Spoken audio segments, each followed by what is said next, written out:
Hello வணக்கம். இப்போ நம்ம வந்திருக்கிற கோயில் பிள்ளையார் கோயில் வந்து எங்க இருக்குதுன்னு சொல்லிட்டு பாத்தீங்கன்னா வேலூர் மாவட்டம் குடியாத்த பெரியார் நகர் இருக்கக்கூடிய பிள்ளையார் சிலை கிட்ட தான் வந்திருக்கோம். ரொம்ப பிரபலமான அளவுல வந்து செஞ்சிருக்காங்க. எவ்வளவு அழகா இருக்குது பாருங்க. இந்த பிள்ளையார் வந்து குடியாத்தத்துல ரொம்ப பெருசா இருக்குது. அதாவது வந்து சுமாராக 10 அடிக்கு மேல இருக்கிறது. இந்த பிள்ளையாருடைய மகிமை வந்து ரொம்ப அழகான முறையில வந்து ரெடி பண்ணிருக்காங்க. அதாவது சிவன் கோயில் சிவன் இருக்கிறாரு கூட வந்து பாத்தீங்கன்னா அதே மாதிரி சாய்பாபா கூட இருக்கிறாங்க. இது போல பிள்ளையார் வந்து குடியாத்துல வந்து கிடையவே கிடையாது. சோ வந்து இந்த பிள்ளையாருடைய மகிமை என்னன்னு சொல்லிட்டு பாத்தீங்கன்னா ரொம்ப ரொம்ப ஏதாவது ஒரு வேண்டியதுல வந்து வேண்டிக்கின்னு நீ வந்து போனீங்கன்னா இங்க வந்துட்டு ஒரு கற்பூரம் கொளுத்திட்டோ அல்லது வந்து அருகம்புல்லோ அல்லது ஏதாவது வந்து எருக்கம்பூ ஏதாவது செய்துட்டு இங்க வச்சுட்டு போனீங்கன்னா கண்டிப்பாக நிறைவேறும் சொல்லப்படுது. அதாவது வந்து இந்த வருஷம் ஏதாவது வேண்டிங்கன்னா அடுத்த வருஷம் வந்து கண்டிப்பா நிறைவேறும். சோ வந்து போன வருஷத்தை விட இந்த வருஷம் வந்து சூப்பரா செஞ்சிடும் சொல்றாங்க. இது எத்தனை வருஷம் வந்து செஞ்சிடும் சொல்லலாம். எத்தனை வருஷங்க?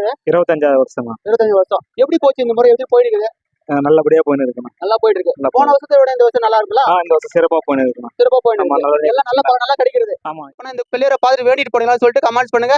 நம்முடைய சேனலை வந்து லைக் பண்ணுங்க, ஷேர் பண்ணுங்க, சப்ஸ்கிரைப் பண்ணுங்க.